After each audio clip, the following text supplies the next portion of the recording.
Welcome to Heartbreak Revealed. Discover real stories of wives' betrayals and shocking twists. Hit subscribe button and let's get to our story. Dad, it's Mom. Jack smiled as he took the phone from his daughter.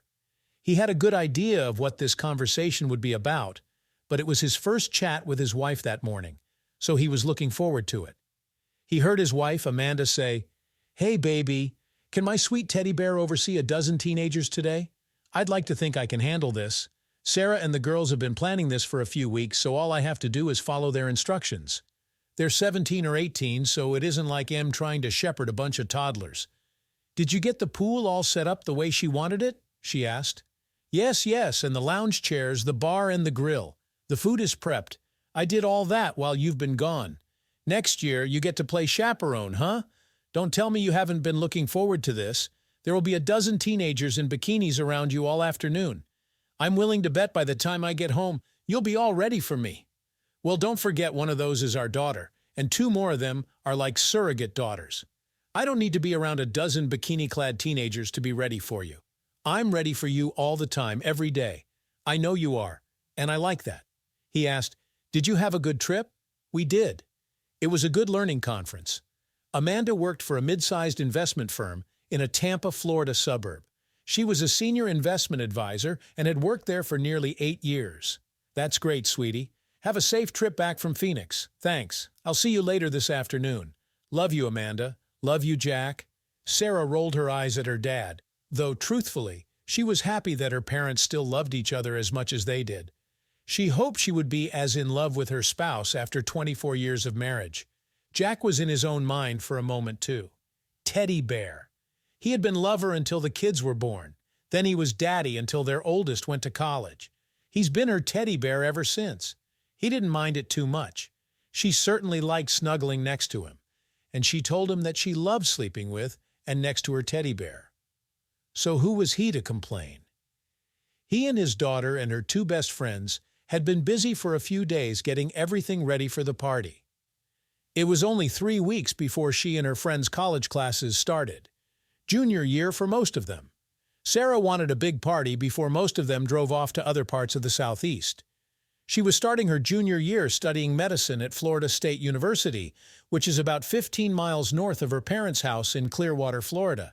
She lived with her longtime best friends in an on-campus apartment. She was a very cute girl and, like her mother, was about 56 and curvy. Lily and Carrie, the aforementioned best friends, spent the night and had been helping that morning also. Lily was a tall, slender, and very attractive African-American with very pretty light pecan brown-colored skin and wonderfully long curly hair. At 5'11", she was a good inch taller than Jack, for which she teased him mercilessly. He didn't mind. He loved her and loved having her around. She was like a sister to Sarah and another daughter to him. She and his daughter had been as thick as thieves since 3rd grade. She was on a track and field scholarship at Florida State, which paid for a portion of her tuition. She ran the 800 meters, 1,500 meters, and the mile.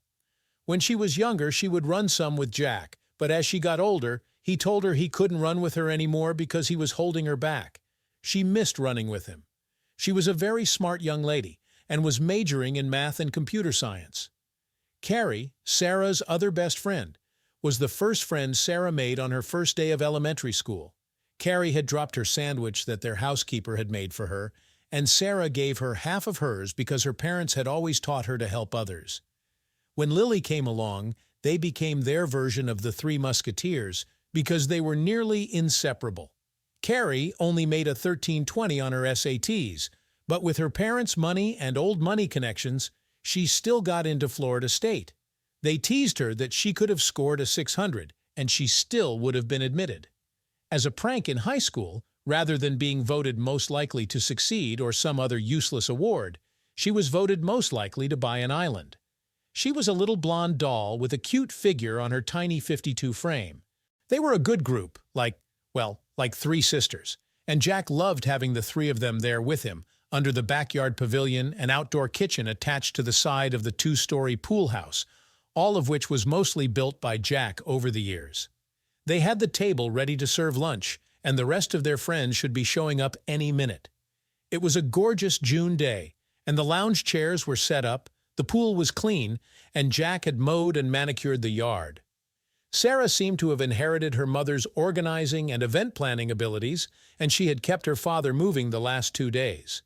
She was his little girl, and she bragged on him when she had the chance. He tended to be more bashful than boastful, and was very assured of his capabilities, but not braggadocious about them. She guessed building and running his small consulting firm would do that for some men. Not that what other men did mattered to her. She knew the fathers of most of the girls coming over, and if there were a vote amongst them as to who had the best dad, hers would likely get a majority of first-place votes.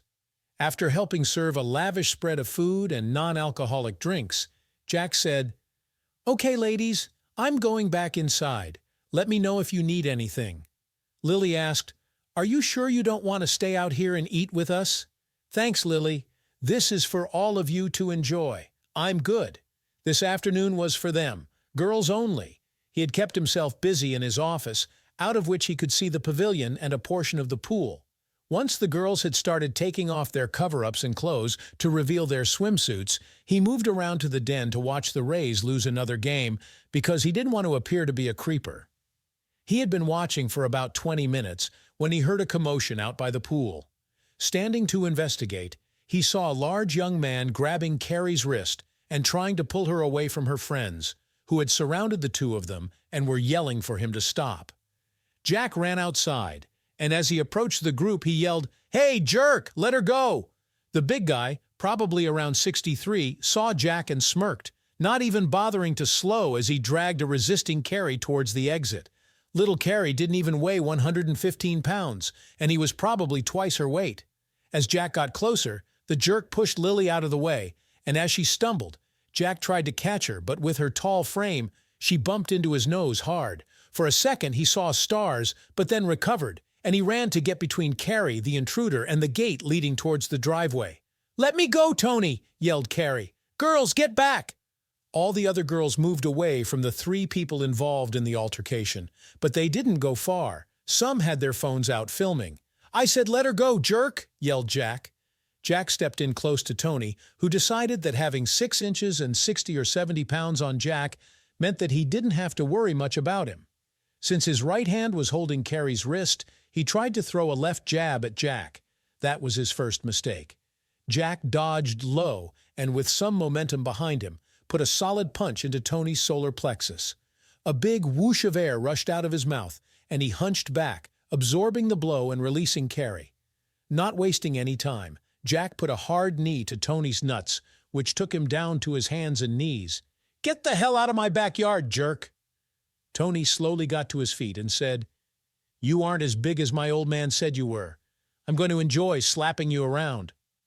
The big guy prepared to take another swing at Jack, but it was telegraphed so far in advance that Jack had to wait before he could respond. It was clear this guy didn't have any training, thankfully. As Jack ducked under the big roundhouse right hook, he put his right foot behind the jerk's right leg and shoved as hard as he could. Tony was already off balance from the missed swing, and he fell backward over Jack's leg, landing with a hard thud onto his back. When Jack said, "Just leave, I don't want to have to hurt you," several of the young ladies giggled at the shorter man threatening the outmatched giant. Those giggles weren't helping as Tony climbed to his feet. He said, "You move pretty good for a teddy bear, but my dad calls you a little teddy bear." Jack was wondering where he got his information. How did he know about that? Tony came for him again, but now Jack was getting pissed. He knew he needed to end this before he lost his temper and total control. Tony tried to fake a right jab but did it poorly. When he threw a left jab, Jack dodged it. What Jack was waiting for was what came next, another right hook that seemed to start down in Miami and slowly whizzed by Jack's head. As Tony's arm went past Jack's head, he stepped in and delivered a devastating combination to the jerk's right side, where his kidney and liver are located. Jack thought that was probably the hardest he had ever hit anyone with his hands. Tony dropped like a stone. It took a solid 45 seconds just to get to his hands and knees. Nobody was giggling anymore as he pushed himself onto his knees and prepared to stand. Jack grabbed one of the jerk's hands, bent it behind his back, and put enough pressure on his fingers to almost break them. Once on his feet, Jack marched Tony through the still-open gate and pushed him out onto the driveway. After Jack let him go, Tony was moving like an old crippled man holding his side. Tony had enough fighting, but he wasn't done talking. You may call your wife your sweetie, but my dad calls her his sweet kitty. Surprised, Jack said, "Oh, just because she tells you she's traveling doesn't mean she is. Sometimes they stay in town so she can enjoy his big tool uninterrupted for a couple of days close to home." Jack said, "You're right. If you want to keep talking smack about my wife, we can step back into the backyard. Keep yapping, jerk. Anyway, I wouldn't believe you even if you said you had proof. Now that you're embarrassed, all you have are lies." "Oh, well, see about that. I'll believe it when I see it in my hand." And Jack pointed to his hand. "Even then, you'll probably have someone fake it." Tony just smirked at Jack. Looking around, Tony found Carrie's Lexus and banged the hood of her SUV hard enough with his fist to dent it. It was then that Jack finally noticed the sounds from all the other girls yelling and gesturing at the young man. He had been so focused a few moments ago that he didn't hear them. Tony slumped into his BMW and left. When Jack turned around, he saw several young ladies making very unladylike gestures towards Tony and several cell phones filming the activities. Jack said, "Come on, ladies, the show is over. Back inside. Also, please do not share that video with anyone yet. Let's talk about it for a few minutes first, okay?" He heard Sarah say, "Daddy, your nose is bleeding."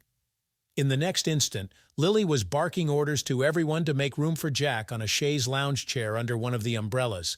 "Sarah, go get him a clean shirt. Carrie, go get him a bag of ice." She got him sitting down and began pulling his shirt off to hold against his nose. The remaining 10 girls all got a really good look at this very fit and lean man in his late 40s. They never would have expected what they just witnessed. At that moment, Jack had nearly a dozen bikini-clad nurses ever so willing to help him, though with Lily running things, that was unlikely to happen. One of them ran to the pavilion to get him something to drink. Another was trying to ease him back so that he could lie down. The rest were chattering away about what happened and staring at Jack. When Carrie and Sarah returned, he put the ice on his nose and asked, "Who the hell was that jerk? Who raises a piece of shit like that? Carrie, what did he want with you?" Sarah stepped in to answer the first two. "That jerk, as you like to call him, is Tony Edwards, the son of Paul Edwards, Mom's boss." Oh, those earlier accusations just went from some stupid kid talking smack to maybe a stupid kid that knows something. He didn't want to let his concern be known to Sarah nor the others. Carrie said, "The reason he was after me was because we went out one time a couple of weeks ago, and when he asked me out again, I declined. I tried to do it nicely, but he wasn't very nice about it. I'm sorry he came here. I'm not sure how he found me, but I'm guessing one of the crew here put today's party on social media." She looked at her friends and pleaded, "Please stop doing that." Then looking back at Jack, she asked, "Mr. Johnson, how did your nose start bleeding? He never touched you." Jack said, "I think that was from when I tried to catch my other daughter, Lily. She fell into me, and the side of her head hit my nose." He smiled at Lily. "I'm so sorry, Dad." Lily had called him Dad for several years. "When he pushed me, you were so close, and when you tried to catch me, we got tangled up. I didn't mean to bump your nose." Jack squeezed her hand. "Don't worry, it wasn't your fault. It doesn't feel broken, just sore." He was pleased to hear that. Worried about the videos, Jack said, "I know this is asking a lot of all of you, but please don't share a video of what happened with anyone outside of this group. No posting to social media, no emails, no texting to your friends, nothing, please." "Why, Daddy? You didn't do anything wrong." "From the looks of things, you could have really hurt him if you wanted to," said a curious Sarah. He replied, "In the first place, I don't want any of those smears regarding your mother being posted out there. We know they aren't true, but they still wouldn't sound good. Also, someone with that kind of temper could try to retaliate against Carrie or me or any of us if that video were posted online or started getting around. Don't you see? He would be embarrassed and want some payback. He still might, but I'd hate for one of you to be leaving a movie theater or college class at night and have him sneak up behind you and hurt you because he was angry and stupid or drunk. Sure, he would be arrested later, but with a temper like that, he could be dangerous and do some permanent damage." Sarah asked, "Are you going to call the police?" "I'm afraid so. We don't have to decide about pressing charges right now, but he assaulted Carrie and Lily and tried to assault me." A couple of girls giggled at Tony's attempt to assault the smaller man. He also damaged the hood of Carrie's SUV, not to mention trespassing and, I'm sure, other things. I'll get someone to come out and take our statements. It shouldn't take long. I'm sorry, but we need to do this. You can still lay out by the pool and have your party." He asked, "Carrie, is your wrist all right?" "Yeah, I think so." He grabbed it pretty hard so it might bruise, but nothing else. Jack nodded. Carrie asked, "Mr. J, where did you learn how to do that?" "Tony is a big guy and in good shape. I know he's won several fights. It's kind of boring. You sure you want to hear this?" A dozen bikini-clad ladies were nodding their heads up and down. Not a bad sight to watch. Jack shrugged. "When I was in high school, I was teased occasionally about my height. Both of my parents are short too, so I knew that wasn't likely to change. I was always in good shape because I ran track in junior high and later cross-country in high school. I was pretty good too, competing in the state finals. But one night, when I was a junior, I had a date with a nice girl. And as we were leaving the movie theater, a couple of big jerks like Tony wanted to harass us. They did for a minute, and I tried to ignore them and push my way through. Being on a date, I didn't want to start anything, so I let them push me a little. Fortunately, I had a couple of friends that were there too. They saw what was going on, joined us, and the two jerks left. We finished our date, and I went home. I was more than a little angry.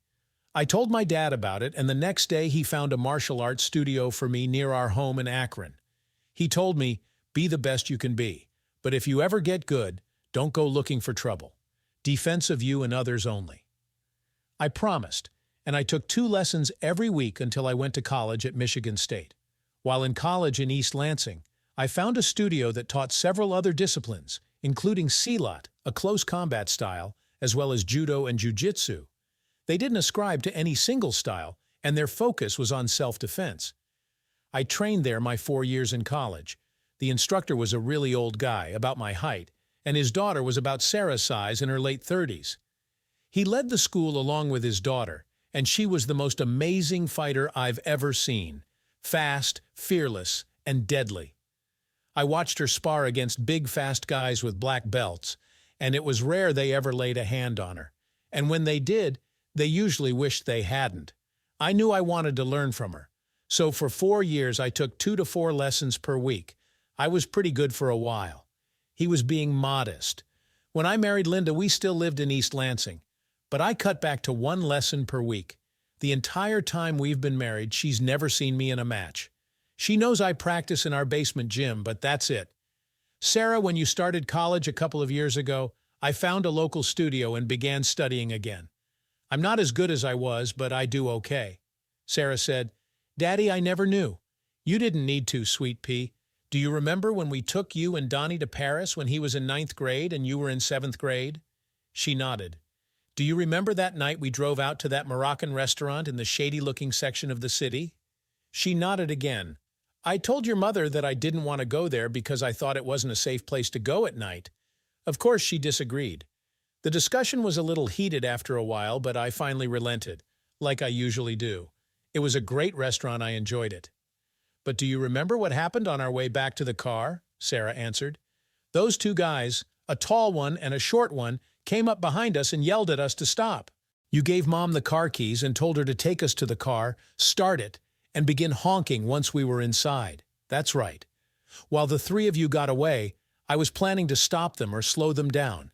If I wasn't there right away, I knew she would call the police, though I wondered how long it would have taken for them to show up in that part of town. After you guys left, the tall one pulled out a knife and said, 'Money.' I doubt he spoke much English besides that. I held my hands up like I didn't want any trouble, but eventually he got close enough that I had to take him on. I kept him between me and the short guy. Pretty quickly, I took his knife from him and put it into the side of his knee. I'm surprised you guys didn't hear the scream he let out. When the short guy pulled his own knife, I hit him, and his knife fell away from us. Well, the tall guy's screaming aroused the curiosity of several of their friends, who started running towards us. At this point, I started running towards the car, hoping you guys were in it. I felt in control with the first 2 guys, but with 6 or 7 more coming my way, I thought discretion was the better part of valor, so it was time for me to leave.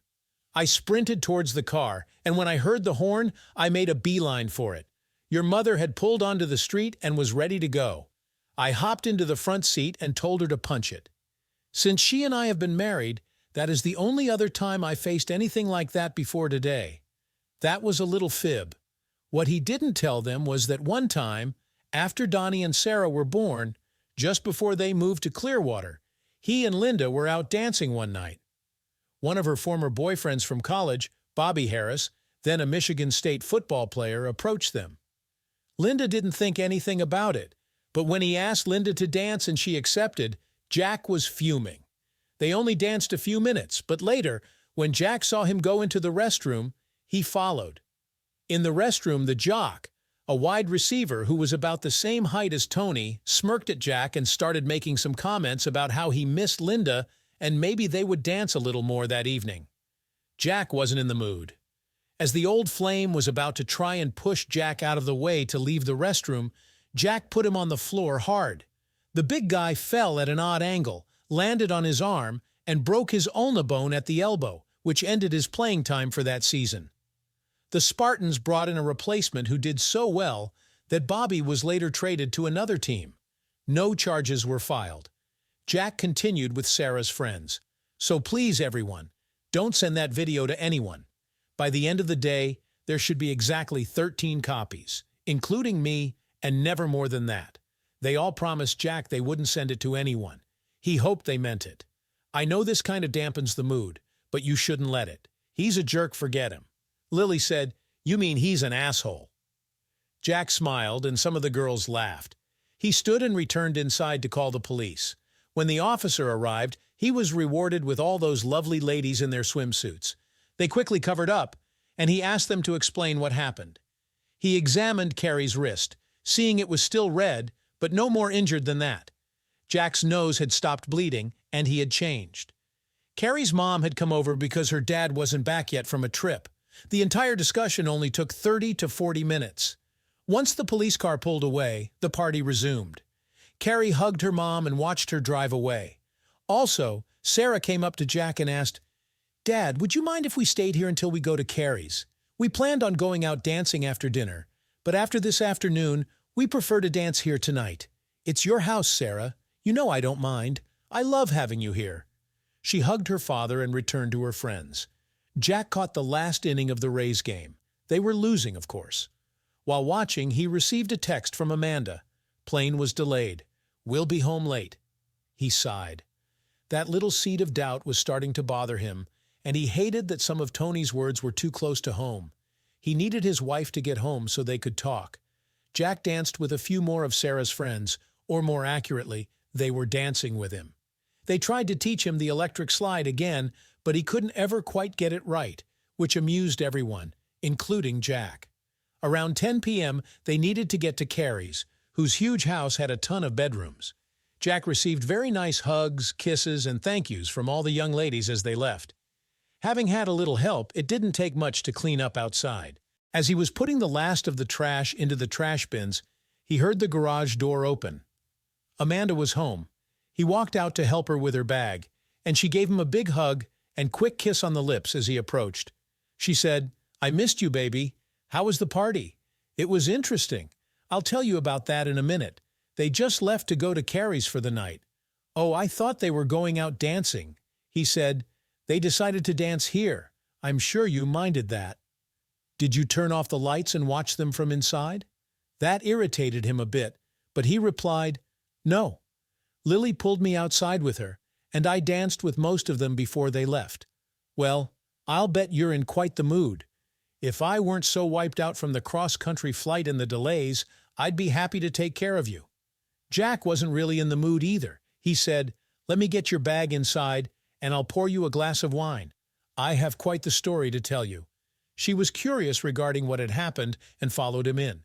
Once he returned to the living room, she was sipping her wine and watched him sit across from her rather than by her. "Oh, this must be serious." She snickered. Jack proceeded to describe what happened, including calling the police, but leaving out the dialogue from Tony. She was shocked that someone could be so brazen as to just barge into their backyard and attack sweet Carrie. Then Jack revealed the name of the assailant. "His name is Tony. Tony Edwards, Paul's son." Shock, then disbelief crossed Amanda's face. "No way. I cannot believe he would do that. There must be some mistake. Jack said, clearly Paul forgot to teach him a few things.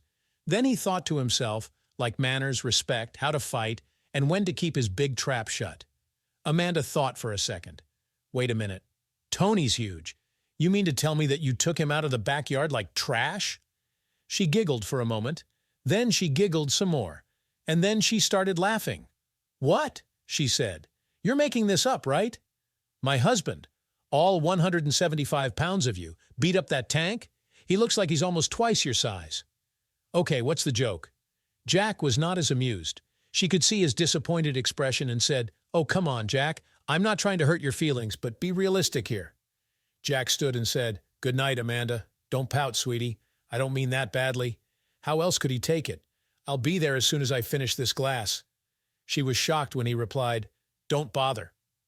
While Amanda went into the kitchen to put her glass in the sink, she called to him, but he didn't reply. When she got upstairs to their bedroom, he wasn't there. He was in a guest room. She asked, Jack, what are you doing in here? I missed you and was planning on snuggling with my teddy bear tonight. Teddy bear? Now he wondered about the origin of her using that pet name. Was it a term of endearment or derision? He could blow up over use of the term right then, but he was emotionally exhausted and wanted a fresh mind to think things through in the morning. He said, Well, then I guess, both be disappointed. Then he closed the door and locked it. After a few minutes of knocking and pleading, she finally left and went to their bedroom, confused at the turn of events. Her husband must be losing his mind, she thought. She considered texting her daughter to find out more, but it was late, and she would see her in the morning. Besides, no way could her husband do what he said. It wasn't possible. The next morning, Jack knew she would sleep late after the long flight and being on West Coast time for a couple of days. He wondered if she even went on a trip, which irritated him because now he was questioning everything. He snuck into their bedroom and retrieved some clothes for running, and later changed for his run and ate a small breakfast. When he heard her beginning to stir, he went for a long run. 7 miles and just under 53 minutes later, he returned. When he walked in the door, Amanda did not look happy. Mister, we need to talk. I don't think you gave me the whole story last night. He ignored her and went to the shower. She was following, but once in the bathroom, he locked the door behind him. She beat on the door, but he continued with his shower and shave. Once dressed and feeling refreshed, he prepared to face his wife. He went downstairs to go into his home office. She was already waiting for him. Paul called me this morning. I'm not sure I got the entire story last night. Tony had blood in his pee and had to go to the emergency room yesterday. Couldn't happen to a nicer guy. She said, Tony told Paul that he was here just talking to Carrie when, out of nowhere, you came up behind him and hit him in the back with something. They think you bruised a kidney. Paul wants to file charges. Jack replied, Why am I not surprised that the little jerk is lying about the incident? He's probably embarrassed that your little teddy bear threw him out, as you said, like garbage. Paul is very angry. Why did you do that? Why did you attack him? The reason I attacked that poor boy was because he was attacking Carrie. You know, the Carrie that we love like our own daughter and have for over a decade? The Carrie that we took with us and Sarah and Lily to Spain for 2 weeks to celebrate Sarah and their high school graduation? That same Carrie was being dragged out of our backyard by that unrespectful piece of shit, and I put a stop to it. Are you saying that you believe their story and not your husband? Do you believe I sucker punched him? Amanda said, I'm sorry, Jack. No way could you do that face to face. Jack wanted to throw in her face. How in the hell did that stupid kid know the things he knew? Jack was furious that he had to let that slide for now, because all he had was a bunch of hearsay from Tony and not enough to accuse her of anything without her easily being able to sidestep the accusation. And if true, she would be more careful in the future. The whole situation stunk. But if the accusations were true, then they were finished. So you don't believe that I could do it face to face, man to man? No offense, honey. I love you like no one else, but is huge, and you're in great shape, but you're no match for him. Remember Paris? You were running as fast as you could with that little guy chasing you, trying to get to the car before he caught you. That was after I took care of the big guy. He was never going to catch me, and I was running because Jack stopped. This was pointless. It was already clear what she thought of him. Regaling his hard-fought and won battles wouldn't do any good. He could see it was already a lost cause, likely in more ways than one. She continued, "Do you have any idea how difficult this is going to make life for me?" That surprised Jack. "Oh, excuse me, what was I supposed to do? Would you rather I have used a gun? I would like to know what you hit him with."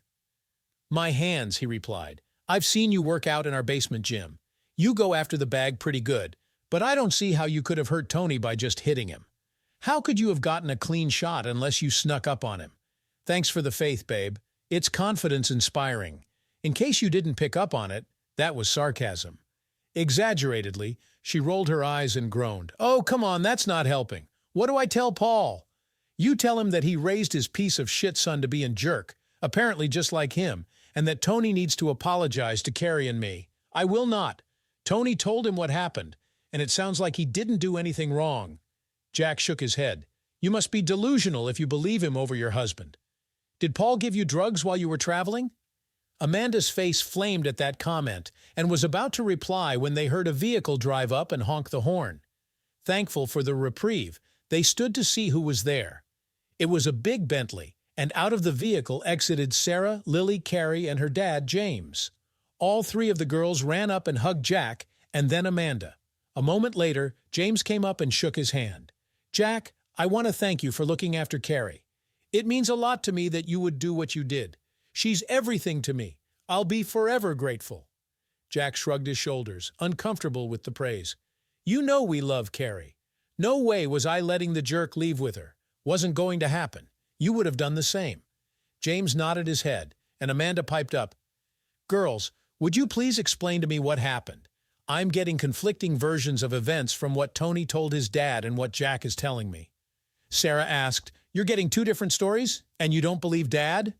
Well, not that exactly. That's not what I'm saying. I just like to hear it from someone else. It all sounds so, I don't know, preposterous." Jack shook his head and went back inside. He wouldn't be there long. While the girls described the whole scene to Amanda, Jack was grabbing his laptop and an overnight bag. He was getting away before he said something that he couldn't take back. He needed time to determine what he was going to do next. When Jack walked back outside, James, Carrie, and Lily were gone, and Amanda was stunned. How could her husband have done that? Seeing the shock on his wife's face told him how far he had fallen. When combined with her focus on how all this affected her and her work, not him, his daughter, or Carrie, it spoke volumes. Jack asked, "So, what are we going to do about that jerk?" "Someone needs to teach him some manners." Amanda scoffed. "And you think you're going to be the one to do it?" Jack couldn't believe it. She just heard three people corroborate his story, and she still didn't think he was capable of handling that jerk. She must think her husband is some kind of coward. She said, "He's probably pretty pissed." Jack smirked, thinking how Tony was probably still pissing some blood. What she said next killed him. "I don't think you'd be so lucky next time." The look on Jack's face told her she had gone too far. She meant it and was just trying to protect her husband from getting hurt. How could he take on such a big, strong young man directly? She watched as his face morphed from one of complete shock to being filled with fury. "When did you lose all respect for me as a man, Amanda? What? You didn't used to treat me this way. You used to have some faith in me. I see that's gone now. You're being ridiculous. My feelings for you haven't changed. I'm proud of you and everything we've done together. Well, call me skeptical. Did you know that I have CEOs and people from several Fortune 500 companies in my contacts app? These people call me and my company when they need help. That's how I make our living. My company may not make as much as Paul's, but my people and I get a hell of a lot of respect within our industry. Apparently, a lot more respect than I get at home. These last couple of days have been very educational when it comes to what you think of me." "What does that mean?" "Not for you to worry about. I've made a decision. If that piece of shit, either one of them, him or his father, isn't here tomorrow at 6 p.m. to apologize to me and Carrie, then James and I will call the police and press charges. He needs to pay for the hood of her SUV also. You can't be serious. I still have to work with Paul." "Well, maybe you can convince him that he should teach his son some manners and that he should respect others. Clearly, he hasn't learned that from his dad. But I'm sure you know that by now since you have to spend so much time around him. Jack, this could hurt my job. Well, Amanda, look at what this is doing to us. But it doesn't seem to matter to you. Our marriage is already pretty badly damaged, if not already ruined by this. And if Paul's kid isn't here apologizing, I'll get him charged with criminal trespass, assault, vandalism, and anything else I can think of. I will press charges and see him in court. I don't care if I have to hire an attorney and spend everything I have to get it done. Hell be lucky if he stays out of jail. This is crazy, Jack. Please don't do this. If he isn't here by tomorrow, I'm staying with James and my brother. I don't know when or if I'll be back. His voice was raised as he turned and left her. She saw him put the bag and laptop in his truck and drive away. Amanda stood on the porch for several minutes. How had this happened? She went into her house to get something to drink. She would call Paul and see if she could smooth things over. Jack had left his phone in the den, which was good because he wasn't interested in talking to her right then. He needed to talk to a lawyer. 2 hours later, she was sitting on their bed, re-dyed after talking with Paul. He wasn't interested in being very helpful. He had been ranting about how his precious son would never do anything like what Jack was accusing him of doing. Amanda knew better, but she couldn't say anything about it lest she be exposed. She had made her bed and would have to lie in it. The next afternoon, Jack arrived at James's house, who was anxious to know what was going on. Jack told him about the fight, the argument with Amanda, and his ultimatum for Paul's son. James listened and thought about it before he said anything. Carrie was in her room, not listening to this conversation, which was a good thing. Jack, I've known you for over 20 years. I believe you're doing the right thing, but I have to ask you this, man-to-man. What are you going to do if Paul's son doesn't show up? Jack just looked at him with a mixture of anger and determination. James continued, You've always had a cool head on your shoulders, and I trust your judgment. But you know that going after Paul and his son could end up hurting you more than them. Jack nodded but didn't say anything. James added, If you need a place to stay, you're welcome here. We're family. I'll support you no matter what you decide to do. Jack appreciated that. Thanks, James. I'm going to give them a chance, but if they don't take it, then I'll make them pay. I won't let them get away with this. He stood up and said, I need to clear my head. I'm going for a run. James nodded and watched his friend leave. He knew this wasn't going to be easy for Jack, but he also knew that Jack was a man of his word. If he said he was going to do something, he would do it, no matter the cost. The next day, at 5:55 p.m., Paul and Tony Edwards pulled into Jack's driveway. Jack was standing outside, waiting for them. He didn't say a word as they got out of the car. Tony looked like he wanted to be anywhere but there. Paul looked angry, but Jack didn't care. He was done playing nice. Paul said, Jack, I'm here because Amanda convinced me that this is the right thing to do. Tony has something to say. Tony looked at his father and then at Jack. I'm sorry for what happened yesterday. I shouldn't have come to your house and done what I did. I apologize to you and Carrie. Jack nodded, but he didn't say anything. He was waiting for Paul to speak. Paul said, I hope this settles things between us. Jack replied, It's a start, but Tony needs to pay for the damage to Carrie's SUV. Paul nodded and said, Well, take care of it. Jack looked at them both and said, Good. Now get off my property. Paul and Tony turned and left without another word. Jack watched them drive away and felt a sense of relief. He had won this battle, but he knew the war wasn't over. Jack stood there for a moment, taking in what had just happened. He knew this was just the beginning of reclaiming his life and dignity. He had always been a man of action, and this time would be no different. He walked back into the house, feeling a weight lifted off his shoulders, but also knowing there was still much to address with Amanda. Inside, Amanda was sitting on the couch, looking anxious and uncertain. She had clearly heard the confrontation outside and was waiting for Jack to come in. He walked over and stood in front of her, his expression hard and unyielding. Amanda started, Jack, I'm sorry for everything that's happened. I should have believed you from the beginning. Jack didn't respond immediately. He took a deep breath, gathering his thoughts. Amanda, it's not just about believing me. It's about respect, trust, and what we've built over the years. You've always known what I do and who I am, but when it came down to it, you doubted me. Tears welled up in Amanda's eyes. I know, and I regret it deeply. I was scared, confused, and I didn't know how to handle it.